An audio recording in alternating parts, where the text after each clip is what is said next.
Біздің естуіміз бойынша, бірақ сен наурыз ботада бір айдан кейін болатын регресске кеткен екенсің. 10-15 шақты танысым бар дәл осында. Сол курс арқылы танитын. Отбасылық стресстер қатты әсер ете ме? Негізі отбасында болып жатқан жағдайлар. Наурыз ботада соның әсерінен көп балым жоғалтып. Арада қанша жыл уақыт өтсе де ХБМ орнатқан рекордты әлі күнге дейін ешкім жаңарта алмады. Бұл арқаны кеңге салып кеудені керіп тұрып айтатын мақтанарлық дүние деп ойлаймыз. Дәл қазір менің жанымда Қазақстан Республикасының абсолютті рекордсмені Нағызұбыттың 139 балл иегері Жұбатқан Нұрболат Түлегіміз тұр. Бауырым, қош келдің Астанаға, бізде қош көрдік. Жалпы біздің қалың көрерменге 139 балл иегері Нұрболат қазір қайда жүр, немен айналысып жүр, қайда оқып жатыр деген сауал өте қызық. Елмен бір амандасып қой. Барлығыңызға қайырлы күн. Есімім Жұбатқан Нұрболат. 2024 жылғы Нағызұбытта биология, химия пәндеріне 139 балл иегерімін, және де рекордсмен. Қазіргі таңда әлі күнге дейін Қазақстан Республикасының абсолютті рекордсмені болып табыласың. 139 балл өзің білетіндей талайдың арманы, талайдың түсіне кіретін балл, ал сен сол балға қол жеткіздің. Дәл осы жолда бұл қанша жылғы еңбектің таза нәтижесі? Дайындықты қай уақытта бастадың және қай сыныпта? Негізгі ұбытға дайындық осы химия пәнінен басталды. 9 сынып оқып жүрген кезімде Бауыржан ағайға тіркелдім. 6 айлық курспен Бауыржан ағаймен бастадым. Одан кейін 11 сыныпқа келген кезде қайтадан химияны қайталау мақсатында жылдық ағымдарды жалғастырған болатынмын өзім оқуымда. ұбт-ға дайындық барысында дайындығымды Бауыржан ағаймен, яғни ХБ-мен бірге жүргізуінің басты себебі неде? Бастапқыда ол Бауыржан ағай таңдау себебім, ағай бізде базалық білімді өте жақсы беретін. Химияның алғашқы түсініктері, реакция теңестірулері, ерітінді есептері, концентрация есептері бұл базалық тақырыптар, және де соны ағай жақсы фундамент ретінде бізге қалыптастырып берді. Жалпы 3 жыл уақыт бойына ХБ-мен бірге дайындығыңды жүргізіп, бірге болдың.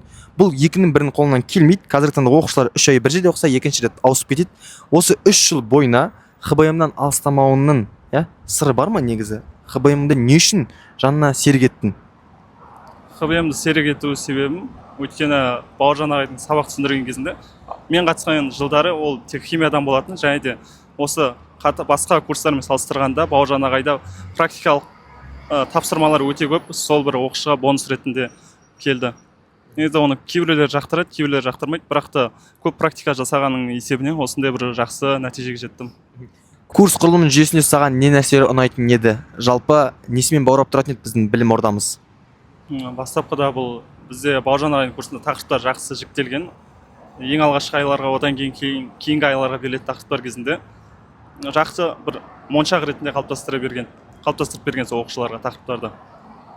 Одан кейін бізде кураторлық жүйеде былай салыстырмалы түрде өте жақсы деңгейде орындалды.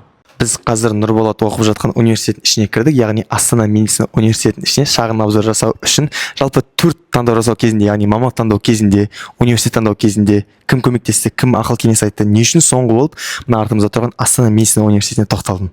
Алға қарай жүре берейік. Негізінен таңдау жасау кезінде ең ұбт тапсырғаннан кейін де белгілі болды бұл қаланы таңдайтын себебі. Бұрын мен жалпы Асфендияров, яғни Алматыда болғанмын 2-3 рет. Ол бір Алматы мені қатты тарта қойған жоқ, бірақ та Астана бір болашақ бір қала ретінде жақсырақ көрінді, сондықтан да сәйкесінше моға келіп түстім осы. Негізі Алматы қандай? Өйткені қоқыған Астанаға бір серьезный бір не керек сияқты. Бәрі әсер етеді екен, тартқан жоқ ондай нелер. Қазіргі таңда оқып жатқанда 3-ші жылға қадам бастың. 3 жылда қандай өзгеріс болды? Астана МОАда оқыған қалай екен? Өзіне ұнап жатыр ма толыққанды? Қайта таңдау берілсе, Астана МОАны таңдайтын ба еді негізі? Қайта таңдау берілсе, МОАны таңдаймын. Себебі мұнда жалпы салыстырмалы түрде сабақтар жеңіл, содан кейін мұғалімдердің де жалпы составы, сабақ берулері ұнайды. Бір оқушылар, яғни студенттерге бір нагрузка жоқ, он бір қатты. Алғашқы кезінде, енді адаптация кезінде болады ол бірінші, екінші курстың кезінде, бірақ қазір бауыр басып қалдым осы универге. Мектеп қабырғасында қалыптасқан базалық білімнің осы университет қабырғасында қандай көмектері тиді? Қалай пайдаға асты? Сол мектептегі база сол тек бірінші курста ғана көмек тигізеді, одан кейін уже жаңа ғылымға, яғни медицинаға кіріп кеткесін ол, яғни биология көмектеспейді сізге, жаңа ғылым, жаңа түсініктер қалыптаса бастайды жаңадан. Енді өзің қай қаладан келіп, негізі қай ауданнан келіп осы жақта білім алып жатсың? Жатақханада тұрып оқыдың ба? Алғашқы кезде қандай қиындықтарға тап болдың? Сол бойынша жүріп еркін сөйлесе берейік осы жақта. Мына бетке өтсек болады. Айта бер, қандай қиындықтарға тап болдың ең бастапқы кездерде? Бастапқы кезеңде сол сабақтардың қиындығы игеру қиын болды шамалы. Сабақтар ұзақ болады, және де мұғалімдердің қысымы, яғни мектептегідей баяғыда емес, яғни мектептегідей басыңды сипай алмайды. Егер де бір сүрініп кеттің ба, сол жерде сәйкес бағаны қойып тастайды. Сол қиындау. Өйткені медицина адамның қолында, бір адамның өмірі тағдыры тұр. Ол жерде уже немқұрайлы қарауға болмайды деп ойлаймын. Сондықтан да қатаң дисциплинаның тәртіп болатыны сондықтан да шығар. Жалпы қай жақтан келіп, қай өңірден келіп білім алып жатсың? Мен жалпы Қызылорда облысы Қазалы ауданынан келіп білім алып жатырмын осы жерде. Бізде негізі сенің арқанда десек болады. Біздің алғашқы ағымда отырған, жақында ғана шаңырақ көтерген Наурыз бауырымыз да Қазалынікі болатын. Жалпы Қазалда біздің ХБН маркетинг қатты таралған. Өйткені сол өңірден химия, биология таңдайтын оқушылар всегда үздік нәтижеге қол жеткізеді. Соның бір дәлелі өзіңсің. Жатақханада тұрып оқыдың ба негізі алғашқы кезінде? Жоқ, осы жақта өзім ағамның үйі болды, сонда тұрдым бірінші курстан бері. Алдағы уақытқа жалпы қойған жоспарларың қандай? Университет тәмамдағаннан кейін әрі қарай осы саламен қазбалап оқи бересің бе, әлде жұмысқа кірісесің бе, сол туралы айтып жібер. Осы медицина 6 жыл аяқтағаннан кейін көре жатамыз оны. Көбінесе айту қиындау қазір уақытта. Университетті аяқтағаннан кейін өзің туған жеріне, өз өңіріне барып қызмет жасайсың ба, әлде үлкен қалаларда, Астана, Алматыда жұмыс жасағың келе ме? Негізі Астана ыңғайлы, барлық жағынан оқушыларға да, студенттерге де, жұмыс жасайтын адамдарға да. Ендеше біздер мүмкін болса, қазір ректораттың ішіндеміз ғой, кітапхана бар деп естідік. Білім алатын жерлер, сол жерге қарай өтейік, көрейік, танысайық, біздің оқушыларға көрсетейік. Жалпы Нұрболат негізі ХБМ-ға алғаш қай уақытта келіп едің, қай сыныпта? 9-шы сыныпта келдім, 2022 жылы. Сол жылы 6 айлық курспен дайындалдым. Одан кейін 11 сыныпта жылдық ағымға келдім. Алғаш келген кезде негізі осындай білім ордасында оқуға түсем деп армандадың ба негізі? МУА, Асфен сияқты жерлерді. Бастапқыда ең алғаш ойлаған кезде Ақтөбеде оқимын деп ойлағам. Бірақ та жоғары балағандықтан басқа да варианттарды қарастырып көрдім. Және де МУАға тоқталдым. Жақсы, рахмет. Астана МУАда оқудың, білім алудың басты артықшылығы қандай? Бұл жерде студенттерге жағдай жақсы жасалған, көріп отқандарыңыздай. Общагілерде керемет, жалпы білім ортасы, аудиторияларда керемет, негізі барып көрсеңіздер. Оқудағы басты қиыншылықтар қандай негізі? Енді әрбір саланың өз қиыншылығы болады ғой. Осы медицинада оқудың қиындықтары қандай? Біздің түлектеріміз ойлайды да, АБТны тапсырып, медқа түсіп кетсем, болды деп ойлайды. Бірақ негізі оның артында да көрінбейтін тұстар бар ғой негізі. Ол басында бір жоғары бала түскеннен бір жыртам деп ойлайсың, бірақ та бұл жердегі оқитын мәліметтер дейтін өте көп. Сол бірте күш ала береді, соған бір адаптация жасай білсеңіз бір жақсы болып кетесіз, ал егер болмаса бір басылып қаласыз. Тобына бірге түскен балалардың ішінен шығып кеткендер көп болды ма негізі? Практикаға жиі барып тұрасыңдар ма? Мен естігенім бойынша кейбір жерлерде жаңағыдай морг дейміз ғой енді, дүниеден өткен адамдардың денесі тұратын жерге барып адамдар көріп, студенттер қайтып кетеді екен негізі жалпы медте оқудан. Сендерде болды ма практика барысы, немесе оқудан шығып кеткендер болды ма? Өзіміздің университеттің моргы бар, сол жерде барып көрсетті осы 2-ші курстың кезінде.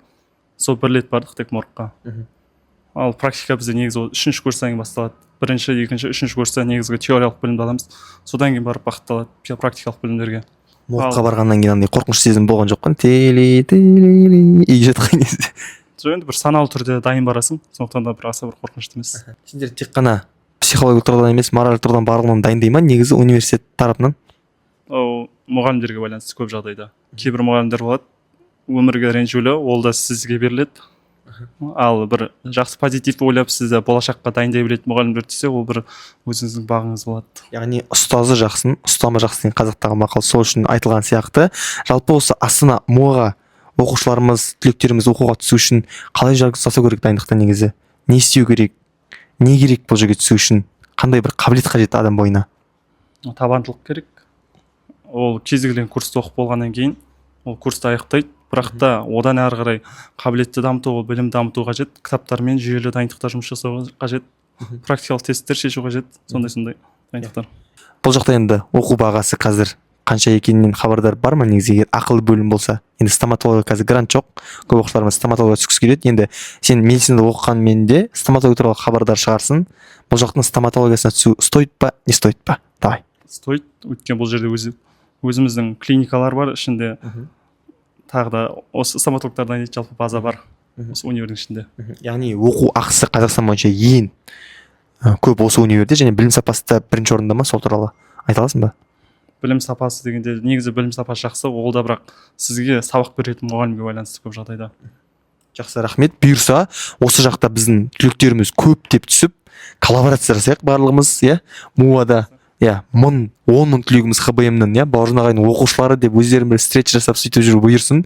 Біз қуаныштымыз осындай еліміздегі ең үздік университетке келіп біздің оқушыларымызға обзор түсіріп жатқанымызға. Саған да рахмет, уақыт бөліп бізбен бірге болып иә осы жақта өз уақытыңды арнаған үшін саған тек қана толағай табыстар тілейміз, сәттіліктер тілейміз алдағы өміріне. Медицинаға барғысы келетін көп оқушылар негізі осы құрылымын түсінбейді. Жалпы қанша жыл оқу керек, мысалы үшін біреулер сұрайды терапевт болу үшін неше жыл оқимын, немесе пульмонолог болу үшін неше жыл оқимын деп жатады. Соның бір негізі бір формуласы бар ма? Негізгі мысалы нейрохирург болатын болсаңыздар сіздер 5 жылда оқисыздар, 5+1 оқып шығасыздар, одан кейін әрі қарай 3 немесе 4 жылда резидентурада жалғастырасыздар.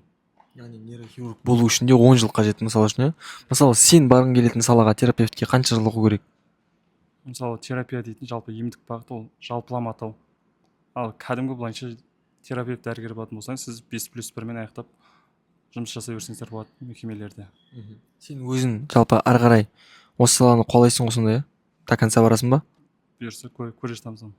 Яғни 10-11 жылдық оқуды аяқтағаннан кейін барып кәсіби дәрігер болып қызмет жасауға болады. Біздің түсінгеніміз бойынша солай ғой, иә?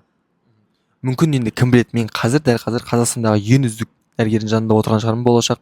Мүмкін Қазалының ең мықты дәрігері сен боларсың, енді Құдай аузымызға салып тұрған шығар, саған бұйырсын. Біздің түлектерімізге де бұйырсын. Өзің білетіндей біздің ХБМ түлектері жыл сайын медицинаға бөлінетін гранттың 3/1 бөлігін жинап алады. Өзің бітірген жылда 551 оқушы осыған түскен екен. МУАда жалпы танысып араласып тұрасыңдар ма осы ағайдың оқушылары болып? Жақсы араласамыз, өте көп мұнда ағайдың түскен оқушылары. Шамамен қанша оқушы араласып тұрасыңдар бір-бірлерімен? Мен бір 10-15 шақ танысым бар дәл осында. Сол курс арқылы танитын.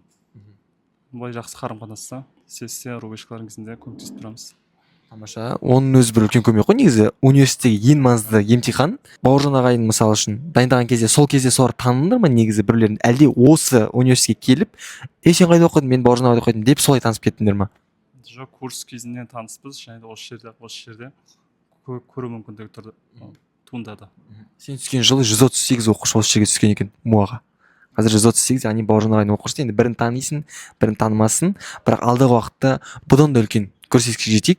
Мысалы үшін 10 мың оқушы болса университет бойынша, соның мысалы үшін 2 мың 3 мың ағайдың түлегі болса мықты мақтаныш не деп ойлаймыз. Біздің түлектеріміз әрдайым бізді мақтан тұтып жүреді.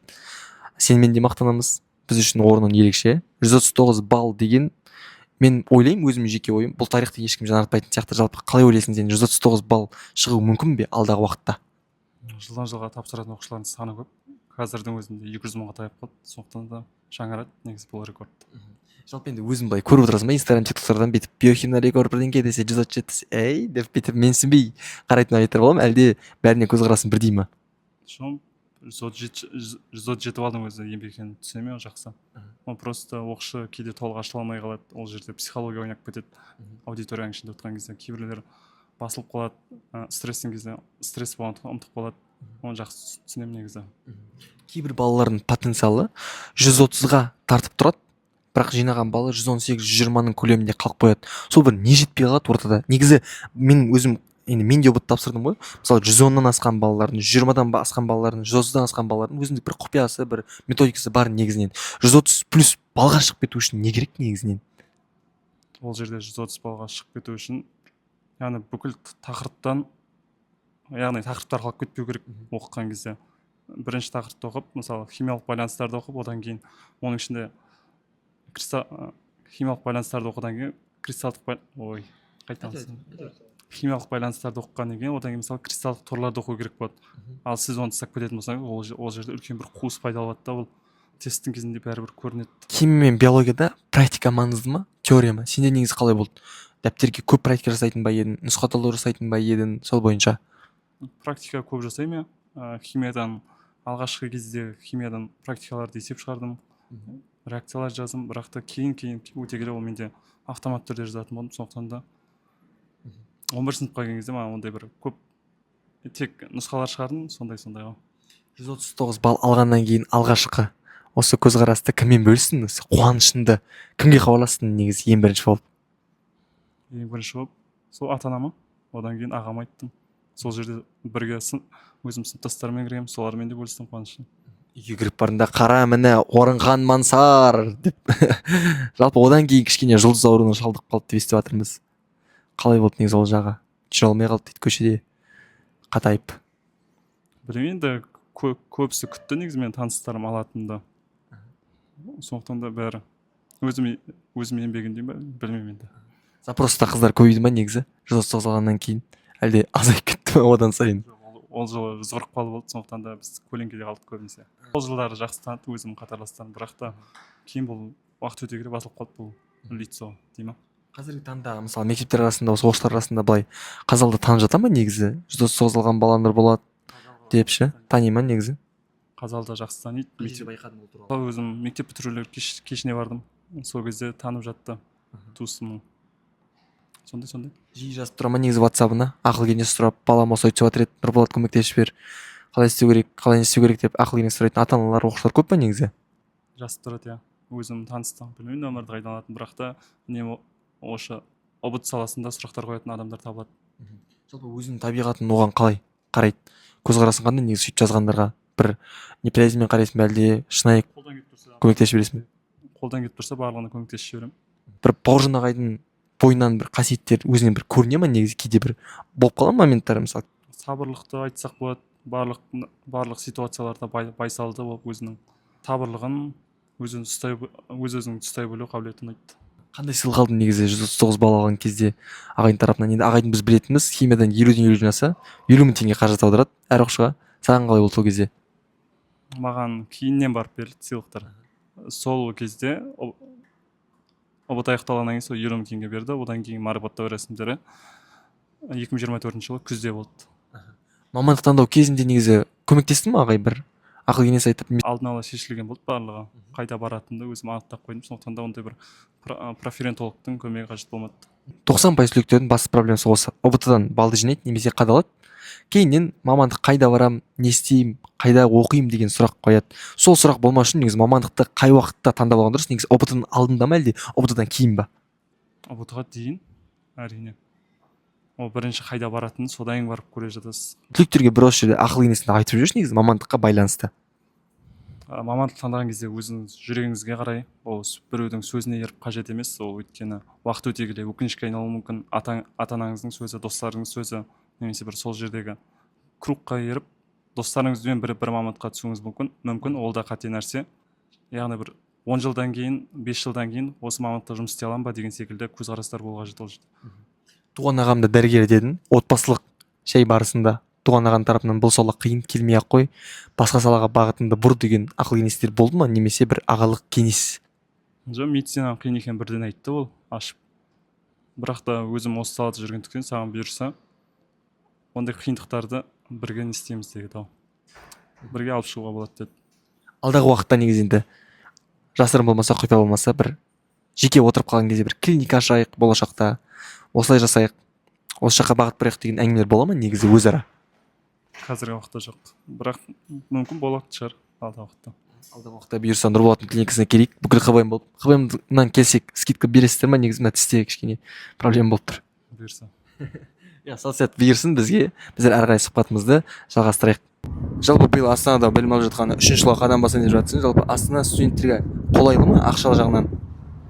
Мұнда барлығы автобуспен жүретін болсаңыздар, жалпы жатақхана барлығы жақсы қарастырылған. Жалпы бір күндік студенттің өміріне қанша теңге қажет Астана МУАда оқитын болса?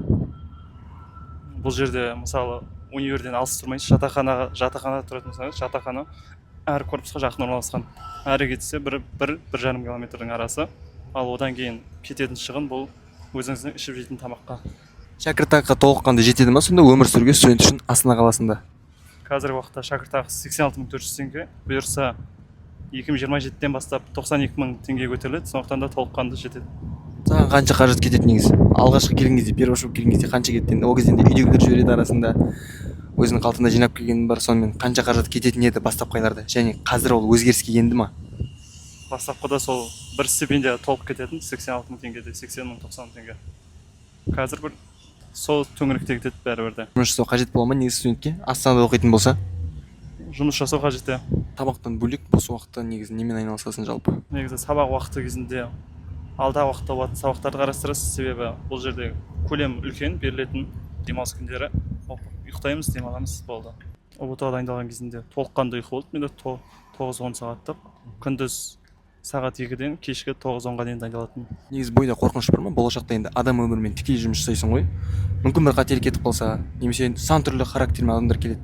Соларға деген жалпы көзқарасың қандай? Алдағы уақытта қорқыныш бар ма өзінде? Қолынан келмей қалса деген бір. Жұмыс көрмегесін ба, ешқандай қорқыныш сезілмейді. Астананы жақсы көрудің, Астанада білім алудың 5 себебі дағы кеттік. Біріншіден бұл Астана дамушы қала. Астанада көп нәрселердің келген бойда жаңа екені және таза екенін көруге болады. Одан кейін бұл қалада жалпы халықтың саны көбінесе жастар. Одан кейін егер Астанада оқитын болсаңыз, мұнда мүмкіндіктер көп өте. Төртіншіден ауаның тазалығын айтсақ болады. Одан кейін бесіншіден Астана комфорт жалпы. Білімді ортада болған дүниелер сені жоғарыға жетелеп отыра ма? Үнемі топта жаңағыдай бәсекелестік көп па? Менің группамда жоғары өте. Негізі бәсекелестік болған жерден нәтиже болады ғой. Мысалы біздің ХБМ курсында да өзің де білесің, тайталасып оқыдыңдар. Жалпы сен оқыған кезде де топта негізі мықты оқушылар болды ма? Болды. Оқушы кем дегенде бір потоктың кезінен 10 шақты оқушы болады мықты деген. Медицинада білім алуда жалпы отбасылық стресстер қатты әсер ете ма негізі? Мысалы отбасында болып жатқан жағдайлар, әлде сендер уже психологически мықты дайынсыңдар ма? Ол стресс қай жерде болсын, ол спортта да, білім алуда да әсер етеді. Сондықтан да стрессті шығарып, яғни стрессті тудырып тұрған факторды бірінші жойып алу керек. Содан кейін барып қана білім алу, бір нәрсені бастау жеңілірек болады. В общем, лайв контенттер жалғасады. Қазір бәйтеректің тұсына қарай баратынбыз. Сол локацияларда әрі қарай түсірілімді жалғастыратын боламыз. Қазіргі таңда ХБМда бір оқушыдан үздік нәтиже шығару үшін бір оқушыға 8 маман қызмет атқарады. Олар академиялық директордан бастап пән басшысы, тәртіп білім аға кураторлар, жеке куратор, эксперт, ментор. Сенің кезінде бұл жүйе қалай жұмыс жасап еді? Куратор қадағалау болды ма? Кімдер атсалысатын еді сенің білім сапасына? Менің кезінде сол бір ағымдағы 30-40 оқушыға бір куратор болатын, бекітілетін. Ал және де сонымен қатар Бауыржан ағай бізде мұғаліммен қатар кураторлық қызметті де қатар алып жүрді. Мен оқыған кезде. Оқушылар Бауыржан ағайдың өзі куратор болса, осылай 139 бала шығаруға болады, ешбір қаясын. Жалпы өзім білетіндей, сенің кезінде де, қазіргі кезде де ұбт-ны 4 мәрте тапсыруға болады. Қаңтар ұбт, наурыз ұбт, яғни нағыз ұбт-ның 2 мүмкіндігі. Жалпы қаңтар ұбт-ға деген настрой қалай болды? Қаңтар ұбт-да қанша балл жинап едің? Дайындығың қалай жүріп еді қаңтар ұбт-ға дейін? Есіңде бар ма негізі? Қаңтар ұбт-да жалпы 11 классқа келгеннен кейінгі барып бірінші ұбт-ға бұл бізде тапсыратын қаңтар ұбт деген. Қаңтар ұбт басында тапсыратын қызық болды әрине. Андай ұбт-ның 11 сыныптың атмосферасын осы қаңтар ұбт-ға дейін дұрыс түсінбедік. Қызықтап жүрдік ұбт-ның не екенін дұрыс түсінбей. Бірақ та дұрыс сезіне алмасақ та осы ұбт-ны біз дайындықты толыққанды курстармен және де өзім жалпы жүргізе бердім. Нәтижесінде қаңтар ұбт-да мен 29 балл жинадым. Химиядан және де биологиядан 45 балдан. Тамаша, үлкен көрсеткіш. Қаңтар ұбт-ның өзінде патологын қойып жүріпсің. Біздің естуіміз бойынша, бірақ сен наурыз ұбт-да бір айдан кейін болатын регресске кеткен екенсің. Жалпы наурыз ұбт-да төмендеп кетуіне не себеп болды? Әлде бір еркінсіздік, яғни дайындықты бәсеңдетіп тастадың ба? Бұл жалпы наурыз кезінде регресске кету себебі бұл көбінесе стресстен деп ойлаймын. Ол кезге наурыз ұбт-ға да дайындықты толыққанды жүргіздім, бірақ та сол ұбт-ға кірген кезде қобалжу басым болды сол наурыз ұбт-да. Соның әсерінен көп балым жоғалтып алдым. Бұл жалпы осы түлектер арасындағы басы дерт десек те болады. Қаңтарда наурызда күш жинап, нағыз ұбт-да қаталып қалады, немесе қаңтарда күш жинап, наурыз ұбт-да босаңсып кетеді. Қаңтар ұбт-дан кейін наурыз ұбт-да өзіне терапия үшін жоғары балл алу үшін дайындықты қалай жүргізу керек? Қаңтар ұбт-ға дейін, мысалы қаңтар ұбт-ның кезінде көп оқушы егер дайындығын тамыз айында бастаған болса, ол курсты, яғни 5 айлық система, 6 айлық системалар толық аяқтап шығады. Ол енді сол кезде курс аяқталады, қаңтар ақпан кезінде. Бірақ та енді наурызға келген кезде оқушы өзінің дайындығымен кіруге тура келеді, яғни курстар шамалы өзінің бақылауын жеңілдетеді ол уақытта. Енді ол уақытта біз босаңсып кетпей, енді курсты базалық білімді алғаннан кейін біз кітаппен жұмыс жасауды және күнделікті нұсқа талдауды одан әрі күшейтуіміз керек. Ең бастысы бұл білімді бірден бір пісірудің жолы бұл тесттерді көбірек шешу, есептерді көбірек шығару. Сол кезде ұзағырақ және де нәтижелі сақталады біздің есімізде. Нағыз ұбт-да жұбатқан Нұрболат 139 балл алған күн біз үшін де, сен үшін де тарихи күн. Жалпы осы күні іште бір сезім болды ма? Таң қалай атты, күн қалай батты? Негізі өзің бір іште сезіндің ба ұбт-ға кірместен бұрын жоғары балл алатынды? Сол кезде мен екінші ұбт-ма кіретін сәтте уже 140 балл дейтін нәтижелер шыға бастады. Одан кейін менде басында мүмкін еместей болып көрініп жүрді бұл 140 балл. сол нәтижеге жету мүмкіндігі және де басқа да оқушылар жетіп жатқанын көргендіктен сенім пайда болды. Өзіме сендім. Нәтижесінде сол 139 балл алып шықтым. Енді 139 балл бір сұрақ деген әнге әдемі келіп тұр. Іштей бір әттеген-ай қап деген дүние болғанын біліп тұрмын, сезіп тұрмын. Қалай болды негізінен? Қай пәннен қателесіп едің? Бұл бізде биология пәнінен болды. 49 балл жинадым жалпы нәтижесі бойынша. Менде қате кеткен сұрақ болды. Көп жауапты сұрақта болды. Жауапта 2 нұсқаны белгілеуге қажет, ал мен 3 нұсқаны белгіледім. Соның әсерінен менде тест центр бір ғана балл деп шешті. Біз сол биологиядан сұрақ қойған апайды таптық. Жақын арада бетті-бет one-to-one-да кездесіп, өзінің ренішімді айтты, қалжыңдаймын. Енді ұбт-дан кейін қалай жұмыстандың? Осы ұбт саласында қызмет атқарып көрдің ба негізі? ұбт саласында атқардым, иә. Қай пәннен? Мен тарих пәнінен куратор болдым. Қазір химия пәнінен және биология пәнінен методист қызметін атқарамын. Тамаша, саған сәттіліктер ғана тілейміз. Біздер жалпы ең алғаш осы Астанаға келген кезде мына қала ерекше жылдан жылға көркейіп бара жатыр. Астанаға алғаш келген Нұрболат пен қазіргі Нұрболаттың айырмашылығы қандай? Перваш пен трепаштың давай. Бастапқыда көбінесе жуас болып келеді оқушылар көбісі қалаға келген кезде. Бірте-бірте ашыла береді қала өзі. Қалаға қарай бейімделеді. Ауылдан шықпағанның, ақылы ауласынан аспайды деген мақал бар ғой. Енді көп түлектер балына байланысты өз қаласында қалып жатады. Неге Астана Алматыға оқуға кеткен дұрыс сенің ойынша? Бұл қалаларда даму бар. Мен көбінесе даму бар қала деп Астананы бағалай білем. Ал егер де өзіңізді қалаңызда отырсаңыз, ол бір ата-ананың қадағалауында, туған туыстардың қадағалауында бір зона комфортада шектеліп қаласыз. Яғни сен де Астананы таңдауының бас себебі осы нәрсе ма? Не үшін Астананы сен қайтадан таңдай беретін едің білім алу үшін? Астана өткен өзіме жаныма жақын. Өзіме ұнайтын қала. Таған сәттіліктер ғана тілейміз. Біздер осымен біздің сұхбатты аяқтауға рұқсат берсең. Бола ма? Шаршадың ба негіз бүгін? Жақсы. Қайтайық.